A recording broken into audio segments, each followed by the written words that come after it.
Coach Teresa Ford here, and this is the Guiding You Home podcast.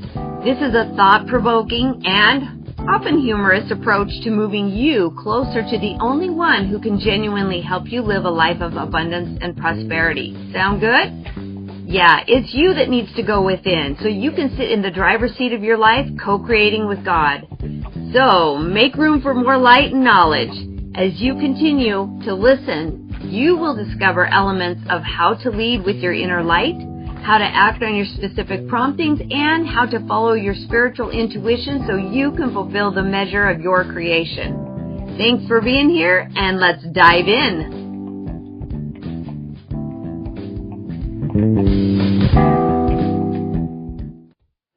Okay, I have to interject really quick here. If you're feeling more inspired, more courageous, and more in tune with yourself, you may be thinking about starting a podcast.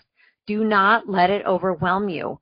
What I did was I jumped on Anchor and I hit record, and I just started there. It's super simple. You can just download the Anchor app, or you could go to Anchor FM to get started. And here's the reason why. You have a contribution to make, and every time you hold your gifts back from the world, there are other people out there suffering. So you may be the answer to someone else's prayer if you will get out there, be bold, and do your thing. This is your voice, your creative outlet, and you can make it whatever you want it to be.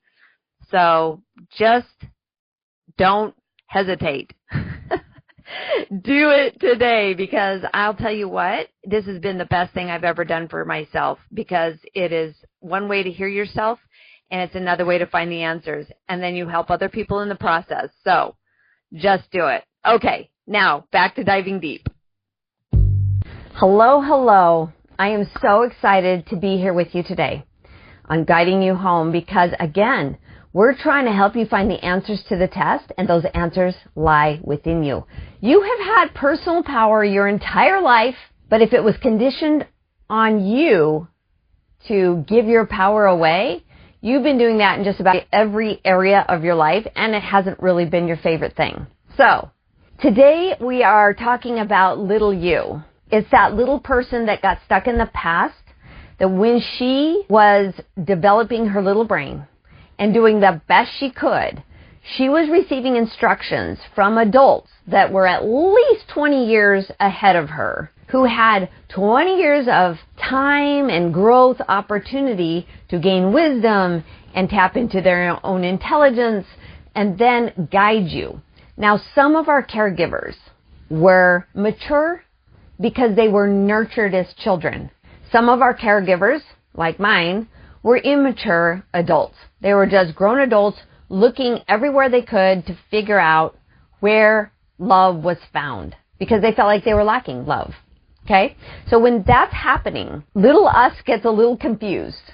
Little you was like, they're telling me what to do. I have a lot of incoming information. My brain's trying to process. It's trying to understand what I'm supposed to do to earn that smile. Remember when we talked, I'm not sure which episode it was, but we talked about being infants. And when we were infants, we learned to play this game with our parents. And it was very, very automatic, right? It's like, oh, my smile reflex just showed up, and every time I smile, they smile. They smile at me, I smile at them. This is a cute little game that we play, and we have been working for that smile ever since. We're trying to be good enough, happy enough, responsible enough, funny enough, lovable enough. We are trying to earn that smile that says you're doing it right. It's that validation we keep looking for. And every time we're looking outside of us for that validation, we get lost. So in this particular episode, I want to talk about the little person that did get lost. She didn't get developed, nurtured, or her nervous system didn't get regulated. So let me also explain that babies cannot regulate their nervous system. The nervous system starts in the brain, right? It's all here and it's all here. And whatever information the nervous system receives, because, remember I talked about Controlzilla? Controlzilla is hardwired to keep us safe. This is Controlzilla. She's not really trying to burn down buildings and spread shame. She's trying to keep you safe from things that maybe feel dangerous. Now, we're not running from tigers, lions, or bears, So danger in this sense means looking out for someone who might abandon you, if that is a fear from your past. It's looking out for somebody that might diminish you, and that is a fear from the past. So our brain doesn't know anything about the future. It's never been there. But it knows an awful lot about the past because it's just been collecting data, information constantly since the day we learned how to smile. So let's go back to that idea that babies cannot regulate their nervous system. Their nervous system is telling them, I'm hungry, but I don't have any other way of expressing myself other than crying. So we cried to get our bodies fed. We cried to get sleep that we needed. We cried to get our diaper changed. We cried to be held. We cried if there was pain so we could be comforted. All of that required co-regulation. It required somebody else coming in with a, let's hope, calmer nervous system and picking up the little infant that had a dysregulated or activated nervous system because something was wrong and they were trying to get their needs met, and coming together to calm the baby down. So we're just doing this rocking, walking, patting, with the baby, trying to get the baby's nervous system to re-regulate itself, which it does very naturally. So if baby's crying, you pick it up, hold it a little bit, pat, pat, pat, get the burp up, whatever. The baby's fine, regulated. So what happens then is when we are filtering all this information, our parents are like, go get your shoes, make your bed. Why'd you make a mess? Eat your food. Why'd you throw it on the floor? La, la, la. And we're just like, I don't know. If we don't have any co-regulation from all of this, what do they need so I can get their smile? So I can get regulated, right? That smile was a very big co-regulator for our nervous system. Brought us all the calm we needed. We must be doing it right. I must be the baby I'm supposed to be. So when you were growing and more responsibility, more expectations were being placed on you. You should be able to know how to get dressed now. You should be able to brush your teeth by yourself. You should be able to put your own laundry away. You should be able to keep a schedule. And all these things that are incremental and age appropriate as we got older and older, if we did not have that nurturing, that co-regulation, that when we got frustrated or overwhelmed or confused or irritated or sad or mad or however those big emotions were expressing themselves, if we didn't have somebody that was doing something in the nurturing sense and not just saying, stop it, quit it, and just denying and diminishing our needs, if we didn't have the regulation, then we got stuck. We got stuck at that age, at that time, unless we had a way to dispel the charge of energy that went through us when we were in fight or flight, trying to get mom's needs met, and I don't know what she needs. I don't know how to fix her unhappiness. That discharges this chemical soup in our body that puts us in fight or flight. Let me give you one more tidbit here. So I'm just pulling all the pieces together. Did you know in a puzzle that every piece has an individual part to play? They don't all fit in the same spot. Of course you did. Of course you knew that. But that's what we're doing right here. So I just kind of want to give a snapshot. We're pulling all the pieces and they all fit differently into this puzzle. Okay? So as I'm giving you more information, it's okay if it doesn't all make sense, because if you have parts of a puzzle put together, it doesn't all make sense yet, but it will as we pull all these puzzle pieces together. Okay? So in the middle of your body, there is a muscle, and it crosses over and it ties the upper half to the lower half through your nervous system together. It's called the psoas muscle. When we go into fight or flight as a child, well, it could be on the playground. Johnny's chasing us and we don't like it. Fight or flight, right? It could have been in the classroom. Teacher calls on you and you don't know the answer and you're embarrassed or shame. You're feeling shame. Okay? Fight or flight. We will either fight, which is defensiveness, defend ourselves, explain it away, or we will flight, which is run away, disappear, be invisible, don't deal with it. Or we're in freeze mode. I didn't know she was going to call on me. I don't have a plan, and so we just sit there and do nothing, but we have a lot of energy running through our body and nowhere for it to go. Have you felt that before? It's like if one foot's on the gas in your car and the engine's revving high, and then you've got your brake on the other side pressing hard so the car can't go anywhere, and now you're just burning the engine up, right? If you do that in your nervous system for a long period of time, because you have a lot of those little pieces of you stuck in the past, because she didn't have a handbook, she didn't have a co-regulator, she didn't have nurturing or any kind of support to dispel the discomfort of fight or flight, then that can run a course that turns into exhaustion. And that also can turn into a downward spiral, if you will. You may not even know you're going through it. You just wake up one day and you're like, I don't care. I don't care, and I don't know why I don't care. I just don't care anymore. And that's called dorsal. So if you go into that state of dorsal mode, which is like a bear going into hibernation, it's just not going to come out. It just doesn't care, right? That is a state of your nervous system still trying to keep you safe. It's like if we don't know how to handle all this, and our nervous system's going crazy, and the fight or flight is high, and the engine's been revving for a long time, and we just can't get our foot off the gas because we don't have a handbook, we don't have a playbook, we don't know how to handle the situation that keeps popping up in front of us, then we go into dorsal mode. That might take 10 years. I'm just saying it could be quickly, but oftentimes it's just pushing until you can't, and then you just go into a depression, if you will. A depression is a dip. I think we covered that once before in an episode. The depression is a dip. Okay? So depression isn't an endless hole. Just want to make that clear that it's not hopeless. Right? Depression is just this dip in your emotional state, in your ability to handle overwhelm and stress. If overwhelm and stress are there constant, we will go into the dip. And the dip is just a respite. It's just like, I can't keep going at that pace, so I'm just going to chill. I'm going to go into hibernation mode. So picture a bear walking into its den and just walking around in circles 6 times and laying down, and that's the end of that until spring rolls around, right?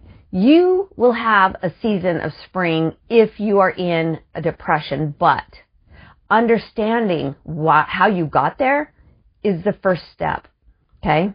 Just understanding. Right now, we're just covering the basis to help you understand what's going on in your body. Like, it's only been, almost 12 minutes that we've been talking about this. So there's a lot of information being packed into this very short space in time. But I'm trying to give you the big picture, like we're standing on the mountain getting the 10,000-foot view, before we dive into the different aspects of what to do about it, okay?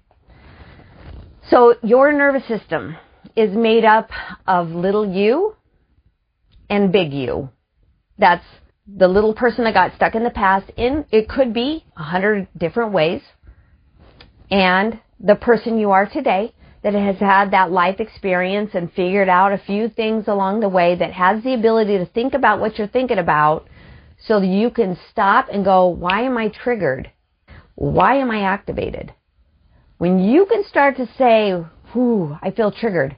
Or how come I always have this feeling that there's impending doom? If you can recognize that, that's anxiety. Why do I have impending doom? Why does my gut hurt?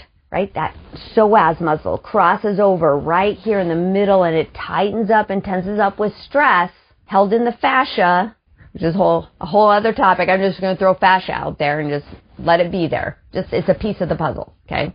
That your body is tensing up because you don't know what to do, because there is a sense of flavoring, a hint of something that scared you back then. And when I say scared, remember, we're not talking about lions, tigers, or bears. We're talking about, does mommy not love me right now? You know, you did something naughty, mommy got angry, and it feels like there's no love in sight, no smile. Okay? If there is a sense of that in your history, even if you don't remember it. It doesn't have to be a conscious memory. If there is a hint, a sense, or a flavoring, not an exact match, of something that happened back there that is happening in your present life, something's going on right here, right now, and you are activated. You go into fight or flight. You go into freeze mode. I don't know what to do. You go into fawn. I'll do whatever you need me to do. That is your nervous system trying to keep you safe. And when your brain can go, ooh, wow, what is that? Why am I scrambling to make sure they don't get mad at me? Why am I scrambling so that I don't upset someone or fail or disappoint somebody? What am I doing that is not calm and peaceful? That is little you. Little you that's like still trying to navigate that part of your life that you didn't have any help with guidance and direction and support and co-regulation, right? So that's what that is. It's leftover energy that did not get discharged back when you were startled or back when you were trying to defend yourself and nobody was listening and nobody would see your side of the story and nobody would hear you or nobody would believe you, right? Those things got stuck in the past. And little you is still here. Still here. Tap, tap, tap on your shoulder. Please pay attention to me. I need some help. I need some guidance. I need some support. And I need some co-regulation. So when I say those words, I'm putting this motion of tapping on my chest. That is the most important thing, is bringing yourself, reorienting yourself, reorienting. Like, where am I? Oh yeah, I'm not in the past. I'm right here. I'm right here right now. I'm actually not in danger. Did you know that in all of my coaching, the number one aha moment, which kind of surprised me, but I tested it over and over and over, and every single time the one aha moment that everybody had was, you're not in trouble. What? I'm not? I'm not in trouble. I'm not in trouble. I'm not in trouble with my spouse. I'm not in trouble with my boss. I'm not in trouble with my religious leaders. I'm not in trouble? Gosh, if I'm not in trouble, then what am I? Why do I feel this way? It's little you. Little you was trying to stay out of trouble as often as possible. Now, some of us were a little more challenging and we kicked against our parents and we challenged them on, you're going to punish me? Oh yeah? Watch this. So you still didn't want to be in trouble. You were just begging for your freedom, right? So that's all that was happening there. But if you were afraid of losing your parents' love because you sensed love was conditional, when it's not. Love is unconditional. It's accessible to everybody all the time. But if you sensed it was conditional and that your parents would somehow unlove you back then, when that was all you cared about, love and be loved, to love and be loved, that's all you wanted. It's still all you want. But if that was a risk, if that was scary, there is a sense of that happening in your life when you are activated, triggered, anxious, depressed, fearful, overwhelmed, you name it, sad, angry, all of the things, all of the big emotions. That is the sense that you're having now. And little you still needs your presence. You're reorienting to the present moment to help yourself, because she still needs you to remind her, you're not in trouble. This is not back there. This is right here.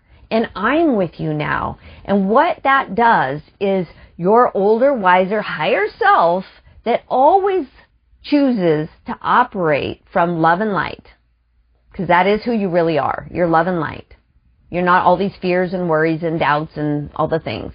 You are just love and light. And when your higher self, your inner wisdom, your inner knowing, infinite intelligence, whatever you want to call it, when that person takes little you by the hand and says, come with me, I got you. We're going to figure this out together. Even if we don't know what to do, we'll get still and we will figure out what to do. We will talk. We'll phone a friend, talk to the people we trust. We will figure out what to do in this moment, so neither of us will be scared or uncertain or stuck and immobile. We will move through it. And the little you will go, thank you. Thank you for being here with me. That feels so much better to feel guided and supported and have someone to co-regulate with. Now, ideally, it would be great to have somebody in your life that you can co-regulate with. A spouse, a loved one, a friend, whoever. If you don't have anybody, you have you. So let's just say you always have somebody. You do have you. You will always have you. And as I've talked about in prior episodes on emotional responsibility, it is our job. If our parents did not know how to nurture us, there's nothing we can do about that now. It didn't feel good then. In our memories, it still doesn't feel good now. But it's not a reason not to support yourself fully. Because that is where your personal power lies. In the things you can control. So if you are controlling how you feel and the quality of life you live, you must take hold of little you. Little you is begging because she doesn't know what to do. She's underdeveloped. She's begging you to show her how to grow up, how to be mature. And so you are now the nurturer. You become the parent to you. You don't owe this to anybody else. You're not their parent. Your emotional responsibility lies with you. And when you stay with you, this is what it means to self-love. This is the antithesis to self-abandonment. I'm going to do for everybody else because I don't know what to do for me. Or I'm going to do for everybody else because that's the only way I'll get love. That's self-abandonment. When we are right here, and I just keep pointing to my heart because that's where little you lives. It's in your heart. She's the sweetest. She's the one that will be the most Christ-like. She will try and save everybody. Mom and Dad are mad. I will be happy. I will be bright. I'll be whatever you need me to be to overcome your pain. A child's greatest pain is watching their parents struggle. Now, if you're struggling and you have children that are watching you struggle, that is not a reason not to take a step back, breathe, and reorient to all I have is right now, so in this moment I can make a difference. And in this next moment I can make a difference. And in the next moment I can make a difference. So it can make us freak out a little bit if we think, oh my gosh, I'm a mess and my kids are watching, and now I know that if they're watching, that's their greatest pain is to try and overcome my pain, and then they take on my pain, and then the patterns continue. Like, yes, but not if you're taking hold of this right now and saying, okay, I know it's been that way in the past, but I'm here to break generational trauma patterns, and it has to start somewhere. So it's going to start today, on a Thursday, in the middle of the week. Just, it happened to be on my radar today to listen to this podcast episode and go, you know what? I am a pattern breaker. I don't want to settle for what I saw my parents do. I don't want my children to be little you stuck in a large adult body going, I don't know. That's you today. That's who I am. I may only be one Sunday ahead of your Monday in figuring this out because it's literally been in this year while I've been doing my own healing journey for probably 40 years. It's intensified. It's intensified in the last 6 years. And in the last 6 years, there was a very, seemed like forever, long dip, a depression. I was in the dip and came out of it, let's see, about 9 months ago. And since then, I have been on this steep trajectory to understand the autonomic nervous system and how it's working so hard and so perfectly to keep you safe. It is not broken. When you go into a dip or a depression, you are not broken. When you're in overwhelm and overdrive and overexhaustion and over the things, you are not broken. Your nervous system is trying to help you survive. So the good news is you are surviving. And the good news is you can help yourself. And you can be the support for you. I don't care how old you are. That's irrelevant. The only thing that's important is that you grab hold of this person, who you are right now, who she is, that little you inside of you that needs your attention desperately. I don't care if you're like, yeah, but the house is dirty and I need to clean it. No. I don't care if it's like, yeah, but I have responsibilities. I have to go to work and pay the bills. I know. What I'm trying to get you to say or realize is that you can do this anywhere. You can do this from any state of being. You can do this when you're in the middle of making lunch for 95 kids. You can do this wherever you are, when you wake up in the morning and to when you go to bed at night. It doesn't mean that you're not going to feel tired. It doesn't mean that the overwhelm goes away overnight. It doesn't mean that you should have any set expectation other than, I noticed me today. I noticed her. She just was like crying. She was crying. And that's all a trigger is. That's all an activation in your nervous system, in your body is. And I want to point out one more thing. This is not talk therapy. It's not talk therapy. Like, we can understand it all day, and then our bodies are like, I can't. I'm tired. I don't know. Give me a soda. I don't have an answer. Your body is where you stored all the trapped emotions. All the underdeveloped parts of you are in your body. They're not in your brain. It's just that your brain is hardwired to keep you safe. So it's thinking thoughts that trigger your nervous system, that sends a chemical soup out into your body that makes you feel the way you feel. That's the process. That's all that's happening. It's not wrong to feel the way you feel. We have to acknowledge that you feel the way you feel, because that is information for you to go, oh, I feel this way. And okay, I'm going to put one more thing on the timeline. And I've said this before in previous episodes, that truth takes you further towards feeling good, and false beliefs take you further from feeling good. So getting closer to feeling good has more truth. And truth, light, love, I use them synonymously. Okay? If you've got more love in your life, more light in your life, more of the truth in your life, it's going to feel better. That's where we feel a relief from the negative patterns in our life, the negative emotional states of being. But when you have false beliefs, you're telling yourself an untruth. Maybe it's self-imposed, maybe it was taught to you, and it makes you feel bad, which triggers your nervous system. Now you're activated, you're fighting, you're running away, you're frozen in place, or you're fawning, and I'll be whatever you need me to be just so you can be happy and I won't worry about my needs.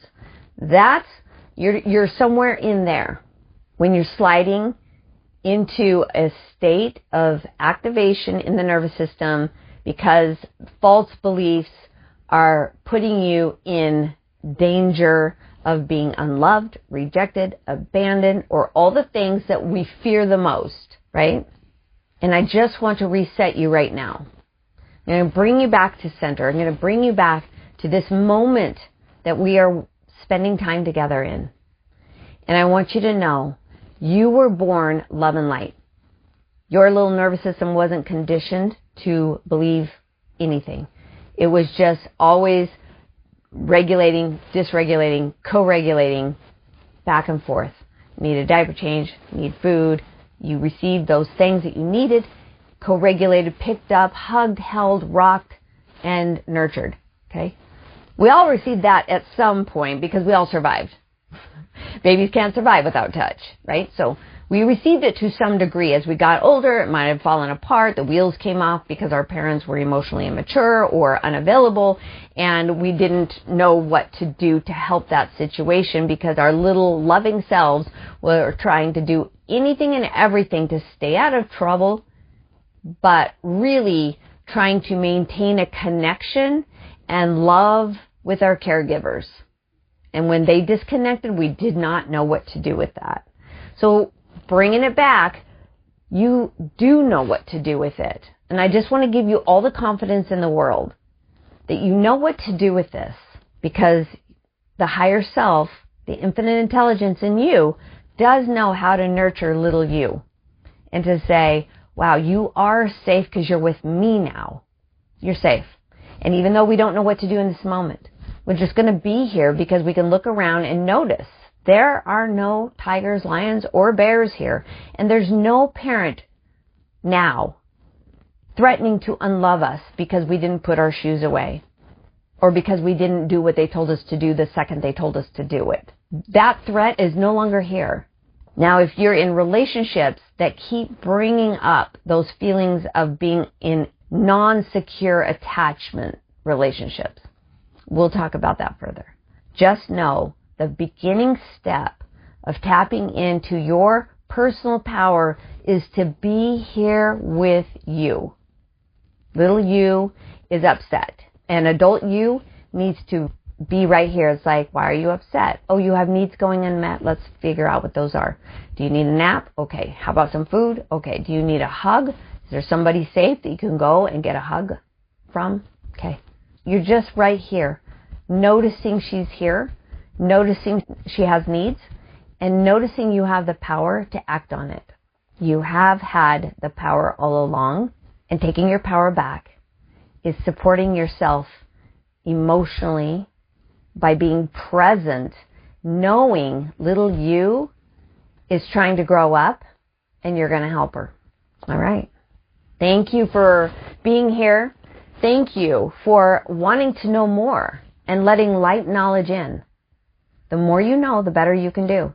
If you have questions, please reach out at teresafordcoaching@gmail.com. Or you can find more information on my website at teresaford.life. The technical stuff is not my forte. Okay. Thank you so much for being here, and I wish you all the best today. Take care.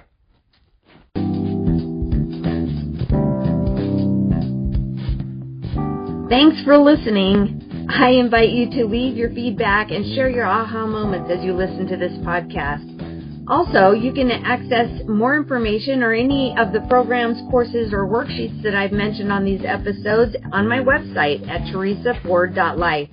Or, what I would really love is for you to connect with me on Instagram at teresaford.coaching and on Facebook at Coaching with Teresa Ford, so I can give you more interesting insights and further coaching to help you fulfill the measure of your creation.